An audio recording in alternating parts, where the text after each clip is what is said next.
There's a lot of books about relationships, obviously, a lot of self-help books about divorce and how to deal with that and cope. That's not what we wanted to do. We really wanted to say, how can we make the process of dividing assets, especially real estate, easier, and how can you be more prepared for it?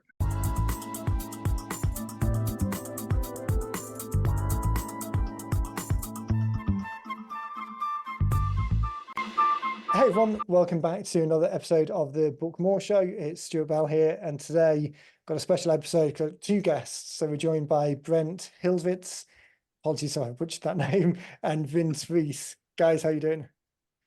Doing great. Thanks for having us on. Doing awesome. Really appreciate it. I'm looking forward to it. It's always interesting having authors on where you've co-authored something, because you get the two perspectives on the questions. And as we're kind of talking about how the book came together and what you think out of it, what you want to get out of it, the thinking that gets to that place, oftentimes people have come from broadly the same position, but different approaches. So it's always interesting. Why don't we start by giving people a bit of a background on who you guys are and the business, and then we can jump into the book. Sure. My name is Brent Hilvitz, and I own Redesigned Realty. And the book's really about dealing with real estate and mortgage when it comes to divorce. So Vince is a lender. Vince, you want to give a little intro? So Vincent Reece, Plum Creek Funding, ColoradoMortgageGuy.com. And what I've noticed is there's a lot of different ways that a judge or financial planners will look at income versus how a mortgage underwriter looks at it. So it's really important that everybody understands if they're going to be moving on, buying a new home, or keeping their existing home, what goes into that? How can they make it smooth? How can I help to make the transaction smooth? And that's kind of the basis of it.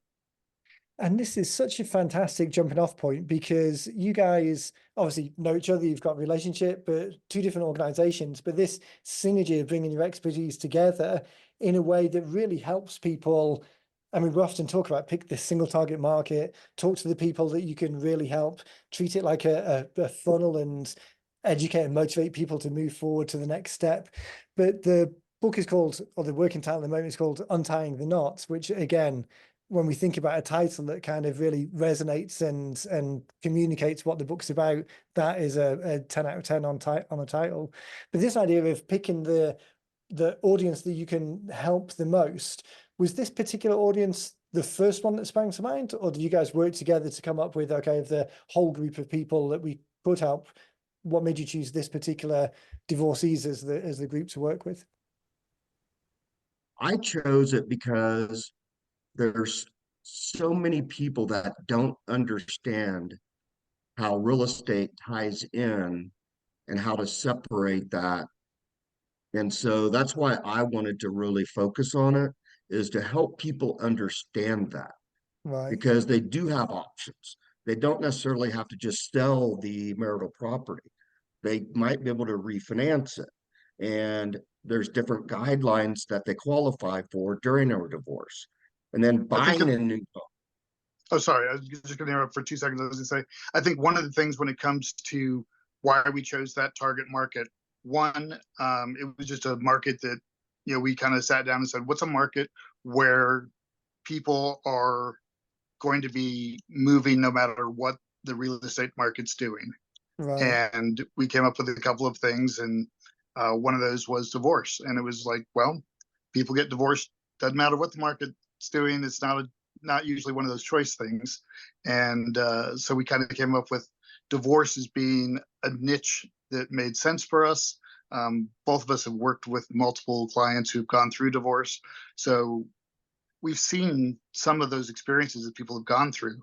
And that was really important for us to kind of put some knowledge to those people, and ideally just get in front of some of the problems that we see happen after the fact. It's one of those things where, boy, if I'd only... Right, if you'd only been able to get there Yeah. sooner. Yeah. Right, if I'd only been able to tell you this before you did that, things would be so much different and so much easier, or whatever it is.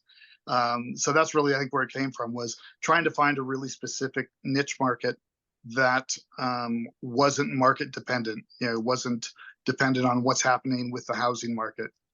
And that's such a great point as well, because oftentimes, again, I've said it before on the show, but when you say book, what pops into people's minds is a very traditional based thing. They think of a book as a big, heavy thing that takes a long time to create, and it's kind of set in stone, and it's not movable, and it's kind of evergreen rather than of the moment.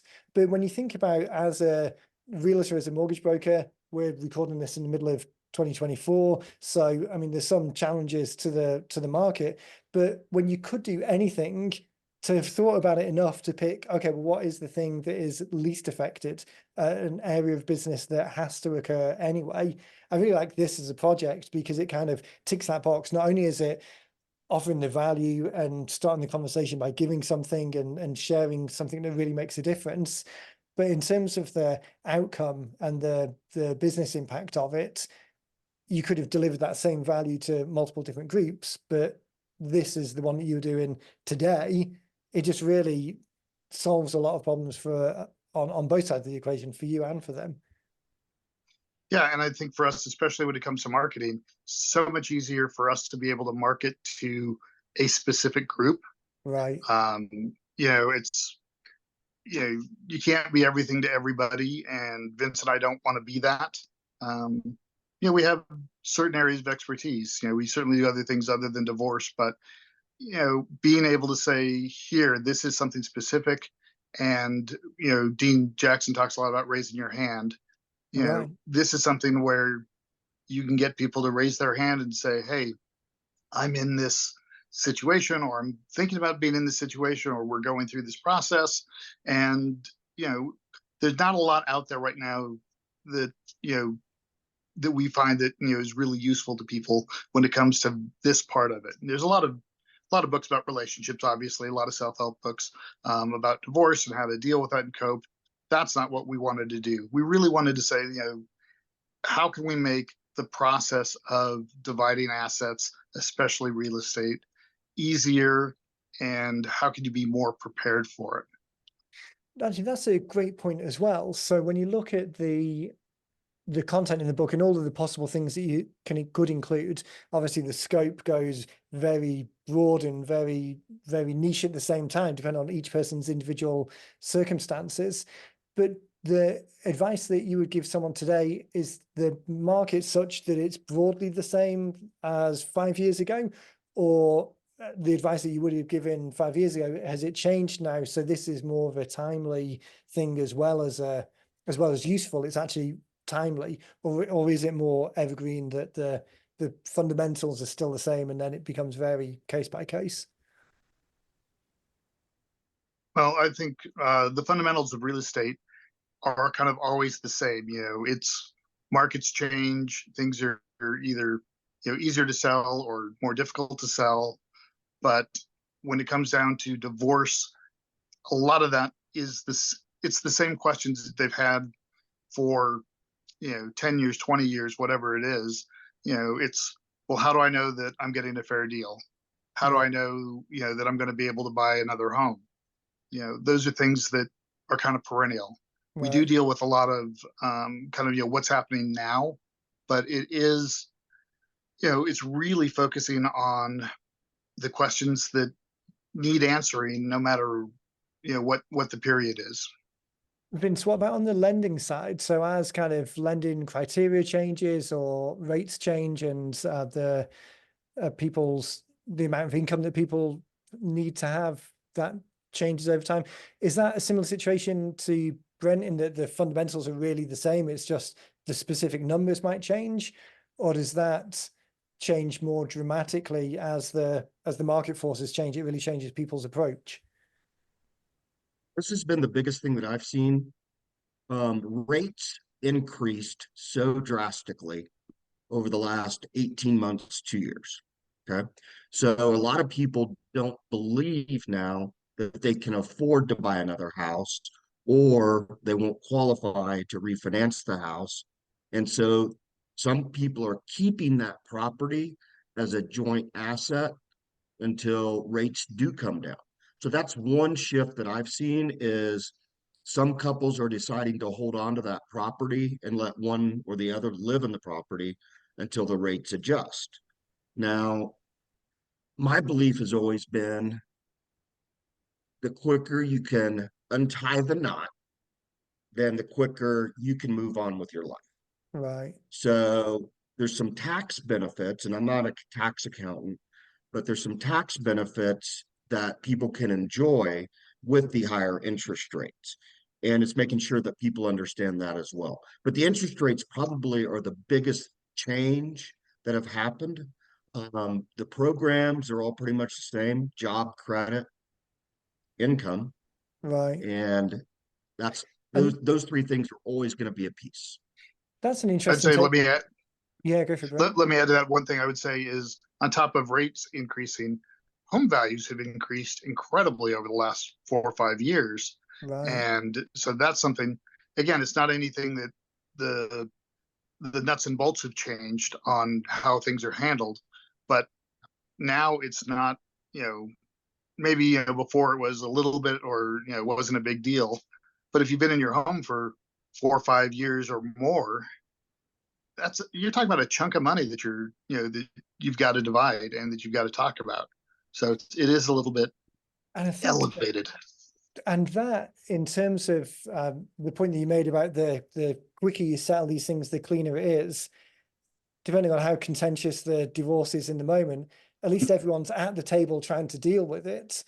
In 3 years' time, people's motivations have changed, their relationship status has changed, their personal circumstances change. So to have to revisit the contract that was drawn up or the agreement that was drawn up at the time, or to try and renegotiate, or to feel even more jaded or bring up bad feelings, I mean, addressing it in the moment, if people are under the impression that they just don't have a choice, they need to leave it, and that's not the case, then open up people's eyes to the opportunities that are out there today.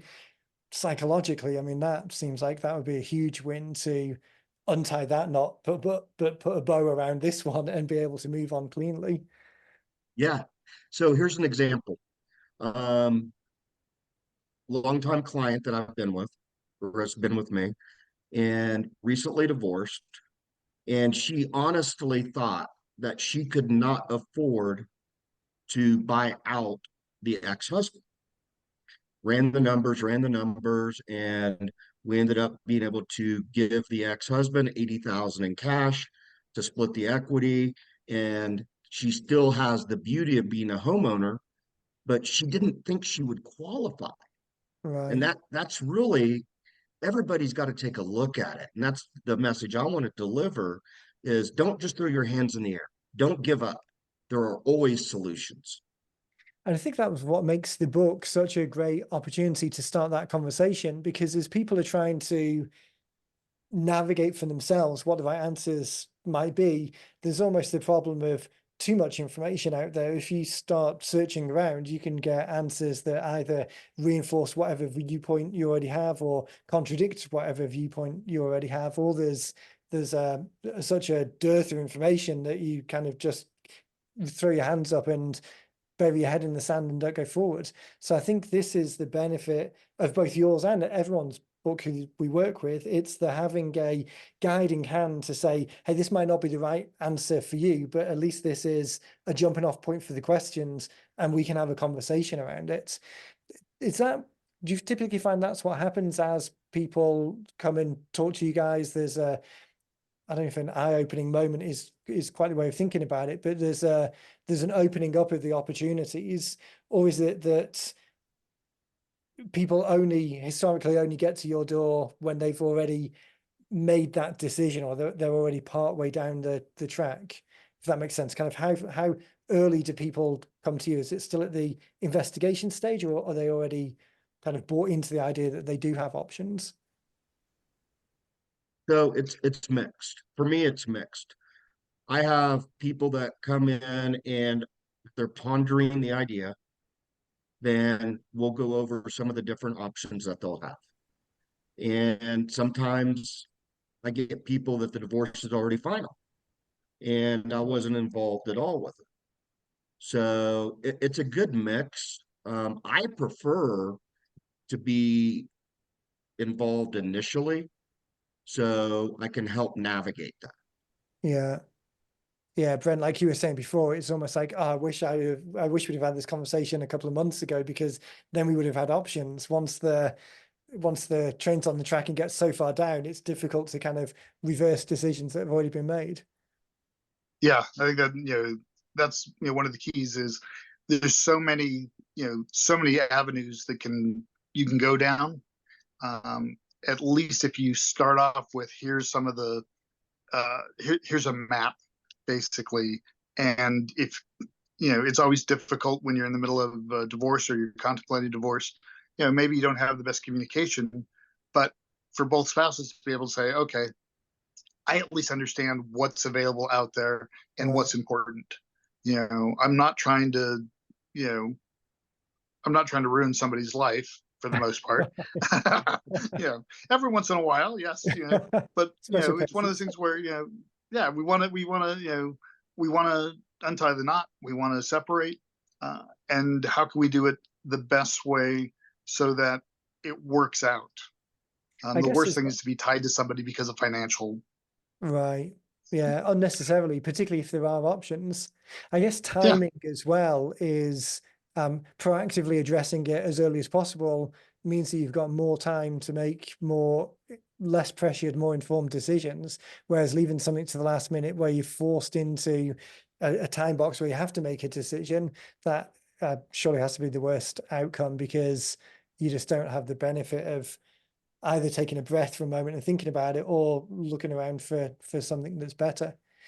Which again, I think goes back to the benefit of the book as a conversation starting tool, because you've got the opportunity to put it out there either through the network of people who already know, like, and trust you as a valuable asset that they can share with people who are struggling, or even if it's just running ads. I mean, running ads for something called Untying the Knot, and then discussing separating the real estate from the divorce.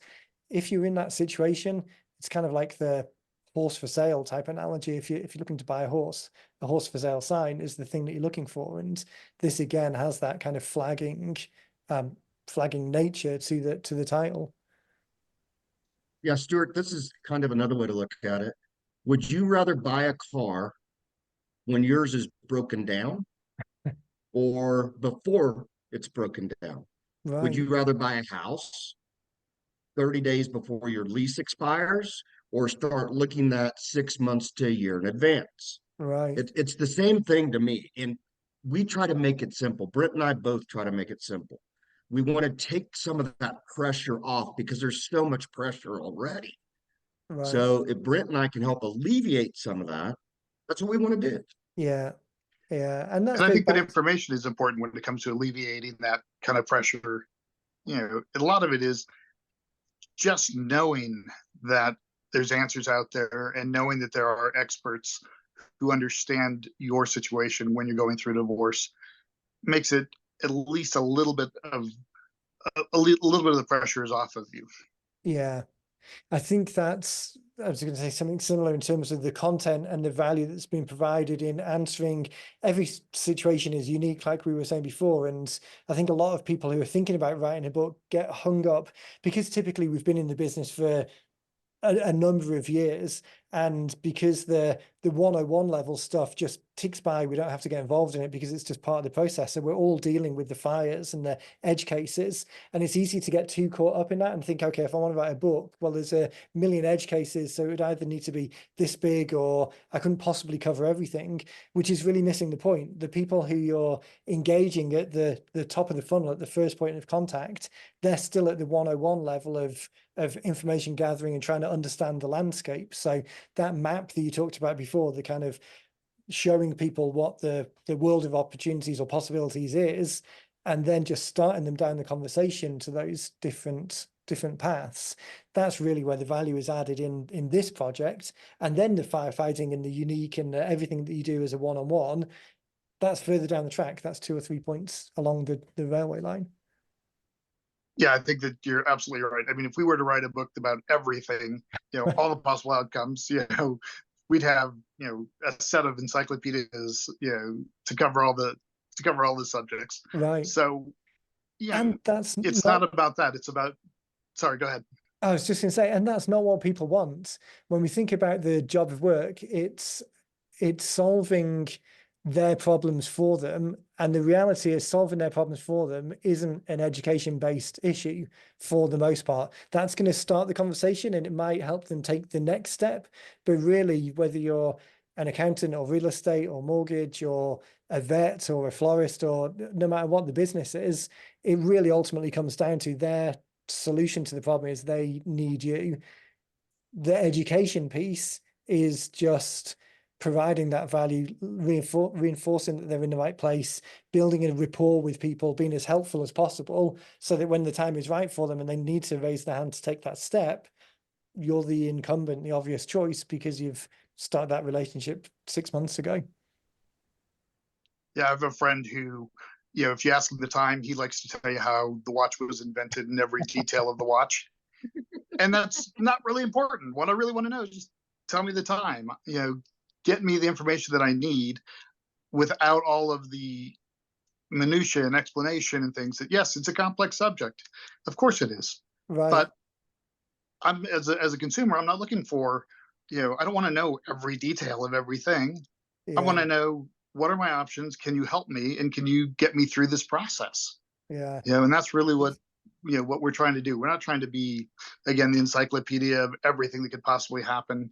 No, we're here to, it's such a great analogy because, again, I love this subject. If people have been on a kind of like a one-on-one strategy call with me, they know that a half-hour call typically runs noticeably longer than that because I'm enthusiastically getting carried away with it. But in that scenario, when I'm talking to a peer who's there for that knowledge, that's okay. That's not necessarily within reason a bad thing. But just as you said, if someone comes and asks for the time, what they want is the confidence that you're giving them the right time. So if you start talking about the mechanics of how it works, that's too much. Or if you look at your watch and say, well, it's probably about sometime after lunch, that's not helpful either. They want that confidence and certainty that if they want to know the time wherever they are in the world, they're going to ask Brent because Brent's the guy that's certain about what the time is. And it's easy to talk about, but sometimes difficult to do. But understanding where we are in that journey with the customer, and more importantly, where they are, that makes a difference. I also think that, sometimes that knowing, to be able to explain something simply to people, you do need to know how the watch is built, right? You just don't have to explain to everybody how it's built, but it's important that you know how the watch is built. And, Vince and I have, I don't know, 50 years of experience between the two of us or more. More, but I'm only 25. You started. Oh man, you look like hell. Well, that level of knowing, kind of subtly hinting at the expertise or the depth without having it down someone's throat before they're ready for it. When you think about the content and what went into the book, I like to ask people how they thought about this idea of beneficial constraints or the scope of the book itself. Because again, like we just said, we could write the encyclopedia if we wanted to, but we don't want to. So how did you decide which pieces were included and which were out of scope, either for the project as a whole, or they were in scope for the project as a whole, but it would be better served in a follow-up email or a later piece rather than the actual pages of the book? So Brent and I did a brainstorming on the different topics that we wanted to make sure we covered. So we had a list of like 30 to 40 topics on a whiteboard. Right. And we narrowed it down to 4 to 5 out of that. And that's what we thought would bring the most value to somebody out of those topics. So that's kind of how we did it. We brainstormed it, wrote it on a whiteboard. We went old school and hashed it out. That, I think I describe it often when I'm talking to people. Imagine the table of contents, that it's a hierarchy. So the outlining tools that you get on the computer where you kind of click on the button and it expands, and then you click on it and it contracts back up. So you kind of think about it from just expanded or contracted all the way up to the title. And if someone only sees that, does it resonate with the journey that you want them to go on? And then there's title and subheading. do they both amplify each other and resonate and almost build two builds on the one? And then the table of contents to the next level, in table of contents in isolation, does that make sense on the path?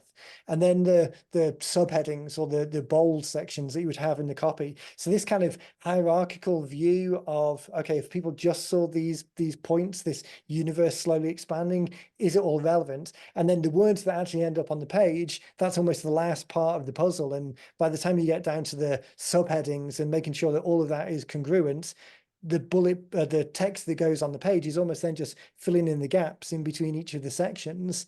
And more than the idea of just writing and it will start flowing and then something will come from it, having that very orchestrated approach, so like you did with the whiteboard, the universe of ideas, and then the ones that are going to live within this asset. And now you've got the 26 others that didn't make the cut. Some of them you probably mentioned anyway, because they naturally come out in the conversation as you're describing it. But those other elements, that immediately becomes either another book, potentially, if there's a context to it, or the email sequence, or the LinkedIn posts, or the conversation that you have when someone comes through the door. Knowing this universe of things that are important and then deciding where they go, really powerful way of thinking about it, rather than just the start writing in the hope that something comes together. Don't hope it, just praying it sticks. Right. Throwing a dart at a dartboard. That's not what we did.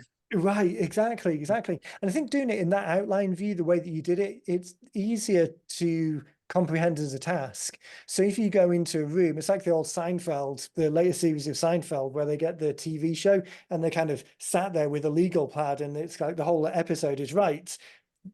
So-and-so comes into the room, and that's literally as far as they get, because they're trying to do the whole thing in this one exercise.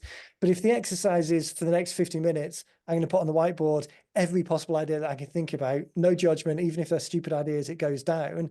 And then the idea is sifting and sorting. And then the idea is, okay, well, what resonates as a title? Just breaking it down into those chunks makes it much more achievable.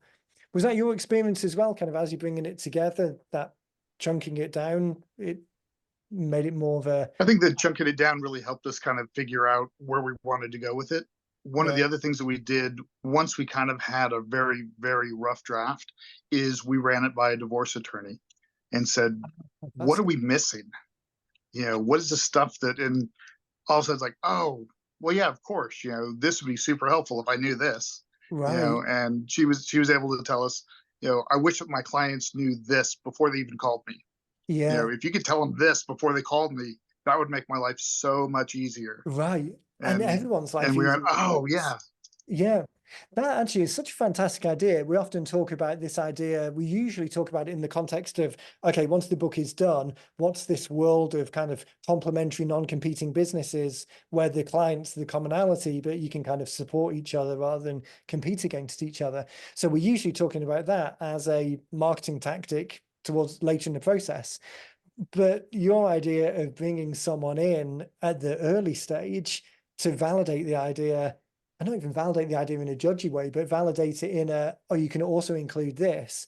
I mean, what a great opportunity that is to really, again, put a rubber stamp on the value that you're providing.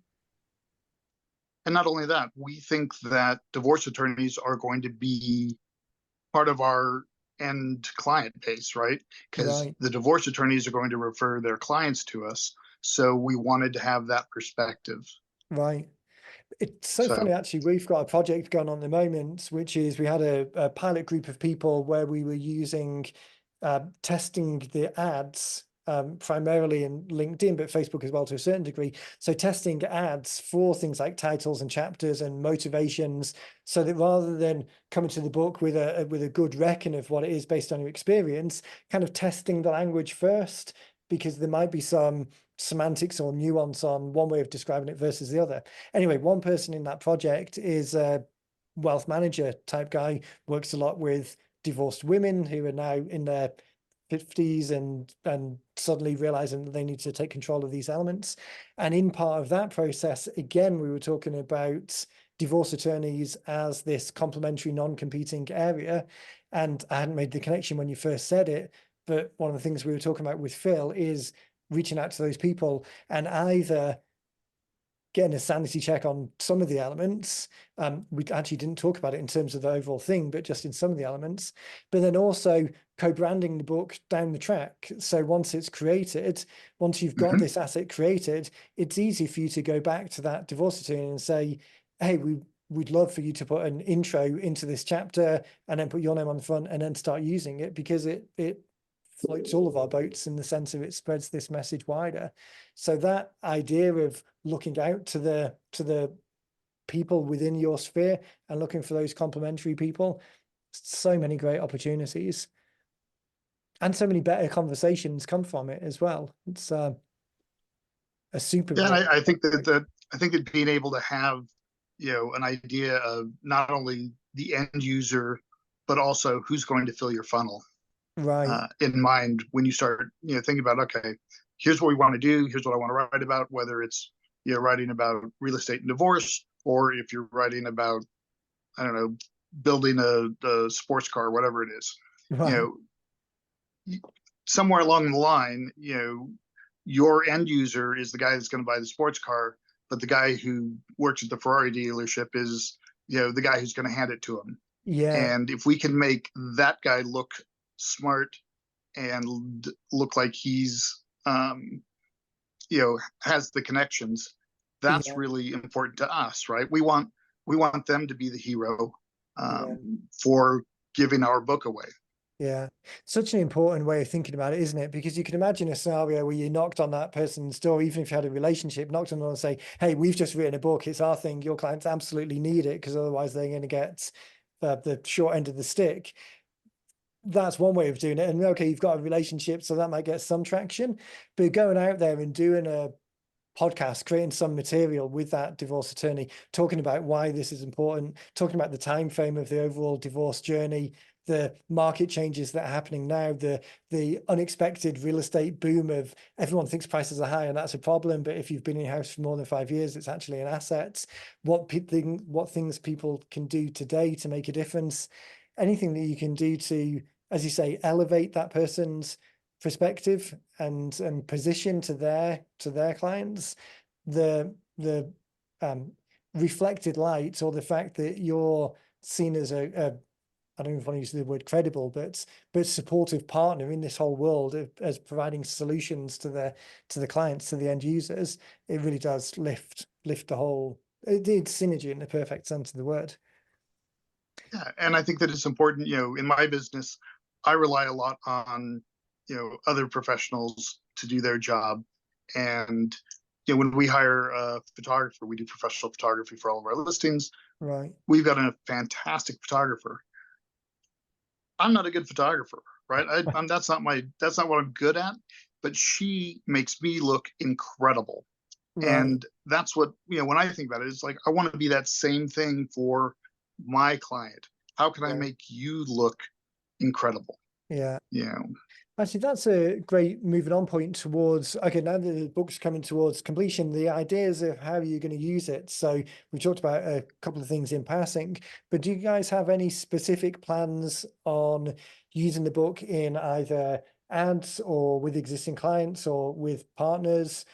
Have you thought that far ahead in terms of, okay, it's going to be finished in the not too distant future, and then coming towards the end of the summer into the fall, how we want to get it out there and starting those conversations with people? Yeah, and Vince, maybe you can help me out, because I can't remember the AOR, or there's a group of attorneys who are mediators, and in Colorado and many other states, mediation is required before you go in front of a judge or before you do anything else. The first step is mediation, and in Colorado there are registered mediators that are, I don't want to say court appointed, but they're part of the court system. And so for us, I'm sorry, what was that, Vince? Court approved is the right Court terminology. approved. Okay. There you go. Yeah. So, those are kind of, our low hanging fruit. We're hoping to, get in front of them. And again, we just want to make their jobs easier. Yeah. If we can make their jobs easier, make them look better to their clients, that's a home run for us. Yeah.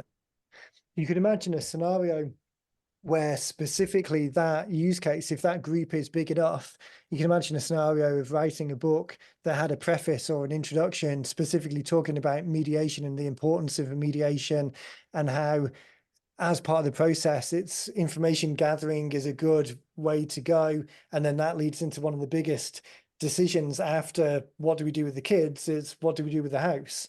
And here's some information, some unbiased information that's just helping you in this journey to understand that here's some options, but contextualizing it, because this is the thing that we often say, that before we were recording, I think or maybe when we started, we're saying that you say book, and what goes into someone's head is this traditional, evergreen, set in stone, difficult to update, a one-off version. But when we're thinking about books as tools to start conversations, there's a lot more flexibility. So if the market is big enough and worthwhile, to have a tailored version, which is very easy to do, but that, as you said, that makes the mediation, that increases the value of the mediation process, or sits the house within context of the mediation process. The ability to tailor something now that 100% of this version and 90% of future versions is done, just to be able to position it in that way, such a great opportunity to, again, like I say, make it the most useful at the point that people interact with it. Yeah, and I like that. One of the things we talk about in the book is just getting prepared before you go to that mediation. And the main reason is you're paying $125 or $250 an hour to sit in front of this guy. And you don't want to be going, oh, well, what is the house worth? And what is this? And what are we going to do? And what's our Right. plan? And, you can burn up a bunch of time that way and a Yeah, bunch of yeah. money. That's an Yeah, expensive back and forth for something that a little bit of it clarity would is. solve. And mediators are super busy. The divorce rate is not going anywhere, right? It's still pretty, still pretty much the same And that it's again, been for the last 20 years. you were talking about the economic benefits of writing this book because of the housing market, and people are always getting divorced. Being an approved mediator is probably counter-cyclical in the sense of when the markets are struggling, that probably doesn't help lower the divorce rate any. So maybe they're going to be busier than not. So that group of people then is kind of a great example of this complementary area of people where your clients already exist.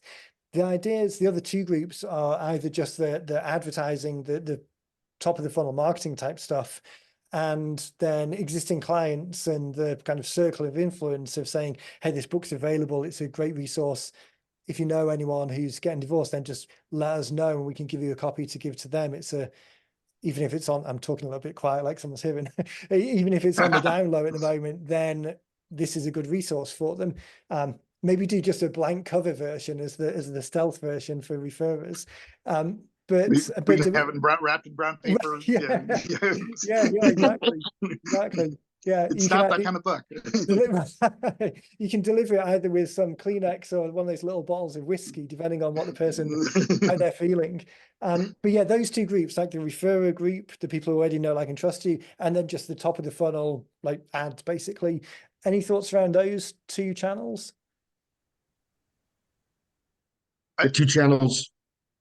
Oh, so in terms of whether you've got a particular strategy for reaching out to like past clients and saying, hey, we've just written this and it's a great tool. If you know anyone who's got questions, then just let us know and we can get a copy of the book to you, or running ads to, Facebook ads or Instagram ads seems like it would be, there's a certain demographic that you can maybe make some assumptions on would be the sweet spot.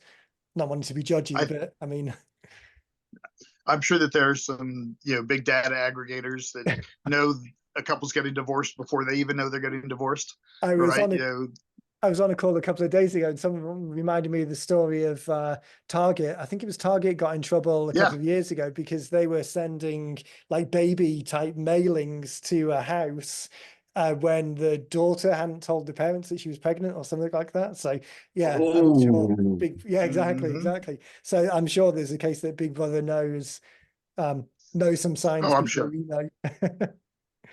So, and I'm not that smart of a marketer to know how to tap into that, but I'm sure there are people out there who do. but I do think there's, we need, for us at least, we need our sphere of influence, because those are the people that know, like, and trust us.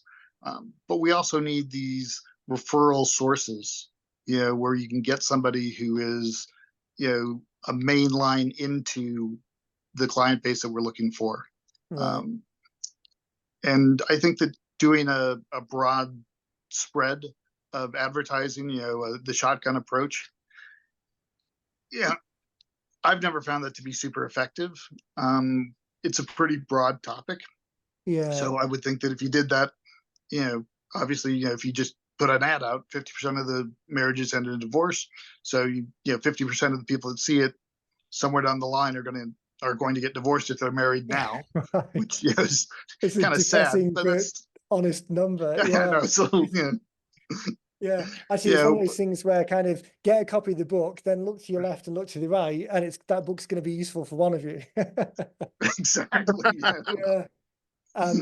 It would be interesting. So the whole kind of demographic and big data type thing, I mean, we don't play that much with Facebook ads, but even the limited amount that we do, they really just want you to put the ad up, click a button with the minimal amount of data, and then just say, hey, I'll leave it to you. You tell me who to send it to, and they'll use all of the magic background to get it in front of the right people. So I wonder nowadays, whether in 2024 with that kind of audience algorithm, that AI based leave it to Facebook scattergun effect would actually be more effective than it would have been 5 years ago, where you were trying to select the audience and kind of infer who might be the best people based on things that you're picking. So, but I agree. I think that's the third most valuable one. The two closer groups that you've got are absolutely that referring partner, and then the people who know, like, and trust you already.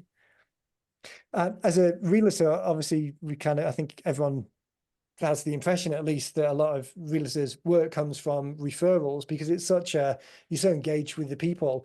Vince, I would imagine to a certain degree it's similar on the mortgage broker side, but does that conversation come up less than the realtor side? Like, it seems like people would more easily fall into a conversation of, oh, I'm looking for a realtor, than I'm looking for a mortgage broker. But from a client referral type basis, do you see that as a big driver of business, or it's there but not the biggest piece? So I think I understand the question. Um, the clients that I work with, I get several referrals from all of my clients, and I get, well, 100% of my business is referral. So I build this relationship with my clients where the door's always open, and typically they'll let me know when they're looking at buying a new house, or their friends will let me know when they're looking at buying a new house. And so then I'll get them through the pre-approval process, and then either refer them back to their existing realtor or help them through that process. Right.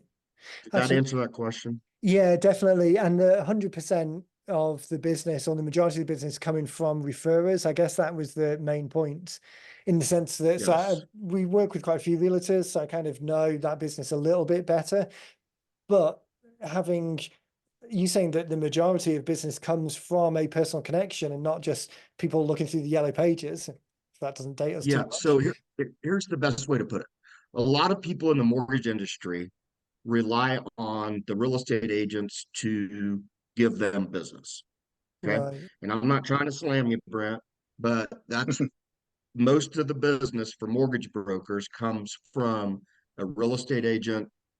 So then those realtors refer out XYZ, but I'm looking for the direct client so I can help nurture the relationship with the real estate agents. Right. Does that kind of make sense? Yeah. So I'm different than most mortgage brokers. Right. And that I'm And not I level, would sitting add, around waiting. I'm not sitting around waiting for a referral. right. I'm giving value to my existing clients with the hopes of getting introductions from them. and I would add to that, Vince and I are not the youngest, not the best looking guys on Instagram, but because we've been in, well, Vince has Speak got for more hair than yourself. I'll give you that. But, one of the things that comes with being in business this long is we have a database of clients that we've worked with, and, it's over and over again that's what, our business comes from. And it's Yeah. just because, we've been in business for a long time. And so we have a lot of contacts. We've had a lot of, past clients, and that really makes a big difference. It And doesn't do very well on Instagram, I don't think, but yeah. well, but I mean, you're right. It's the real relationships that we've built because Instagram wasn't around when we were younger. So you kind of, I mean, the internet wasn't around when we were younger either. So you get used to that real world connection, but that connection is what everyone's looking for. And some people are trying to kind of fill that gap with Instagram and other things, but there's definitely something to be said for that actual real world example, particularly when you guys are in a business of locally dealing with people, and you're more likely to meet them and shake their hand than they are to have a conversation from Colorado to Pennsylvania like we are today.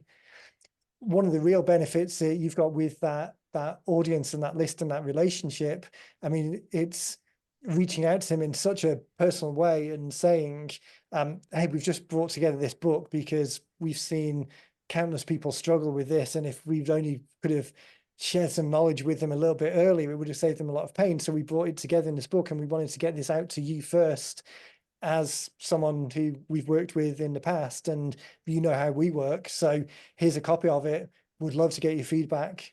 If you know anyone who's got this resonates for them, would love to get you a copy of it so you can give it to them.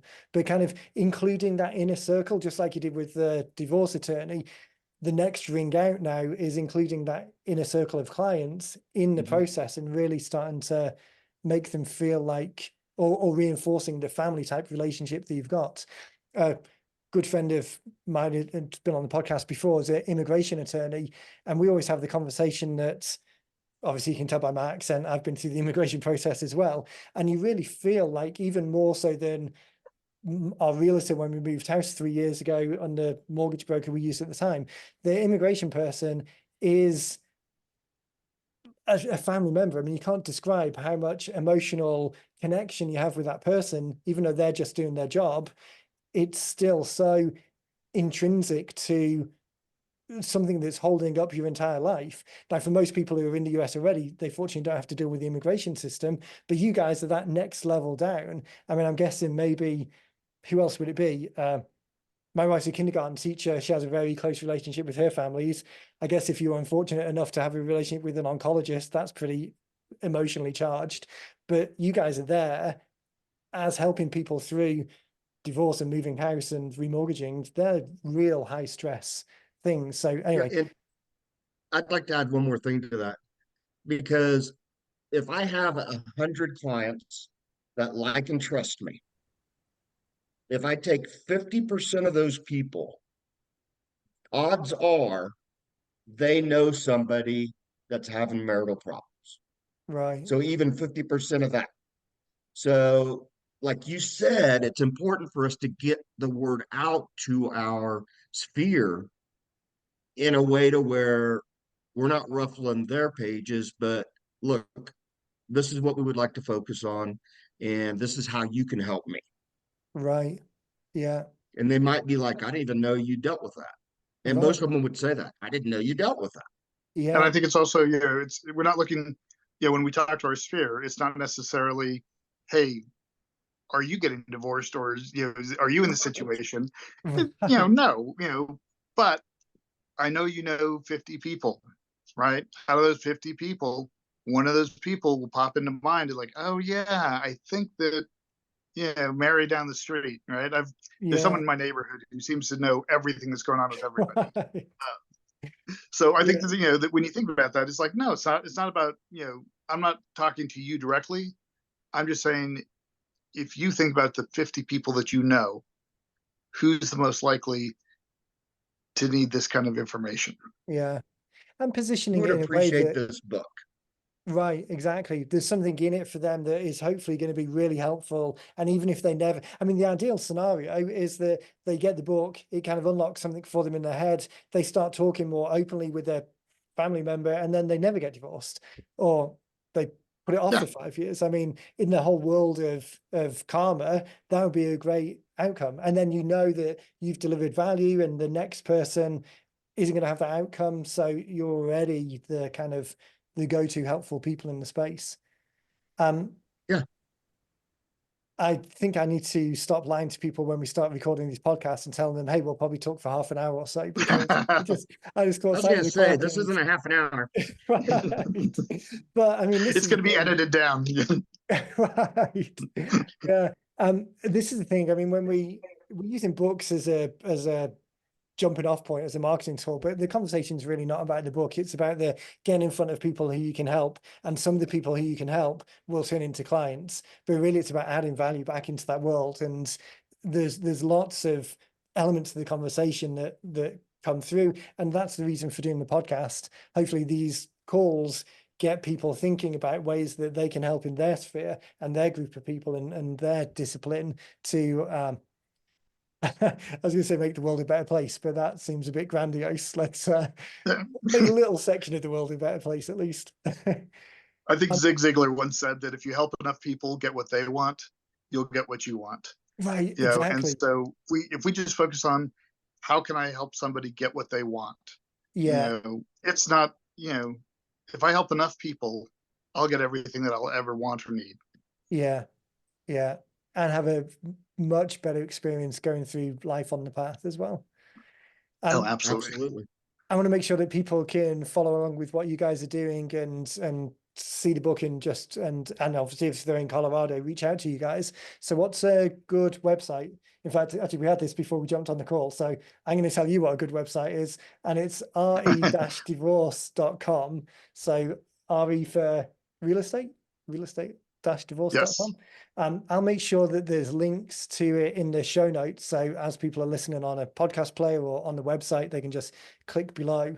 And then I'll also link to both of your LinkedIn profiles as well. And that's always a good place for connections. Anything else as we Thank you. wrap? Anything that I was going to say anything that we didn't cover, but I think we covered a lot. But anything else before we wrap up?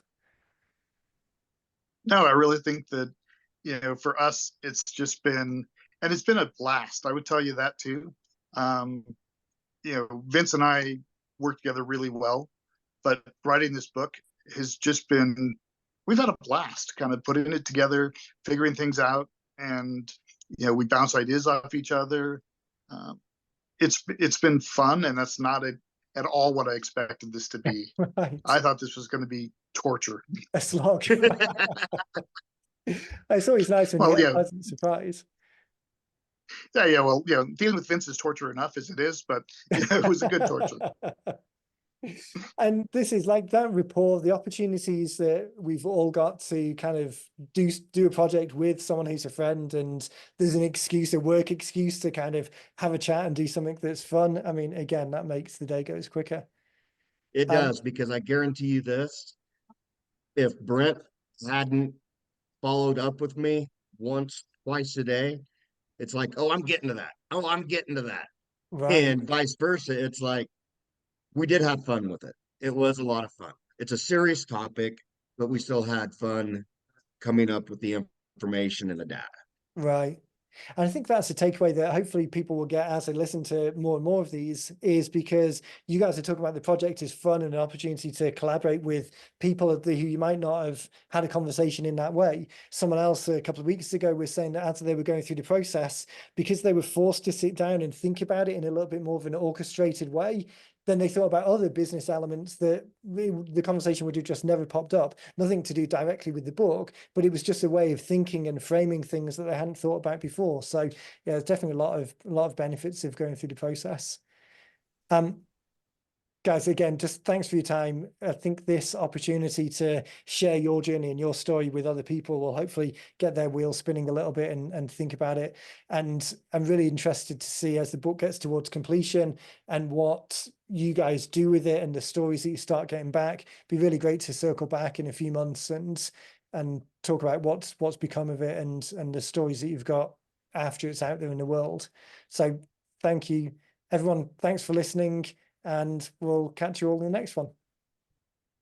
Thank you. Thank you very much for having us. We appreciate it, and we appreciate all the help that you've given us in bringing this book to fruition. Because, an idea is one thing, and be able to get it to the end, that's a whole nother story. And we appreciate everything that you at 90 Minute Books have done for us.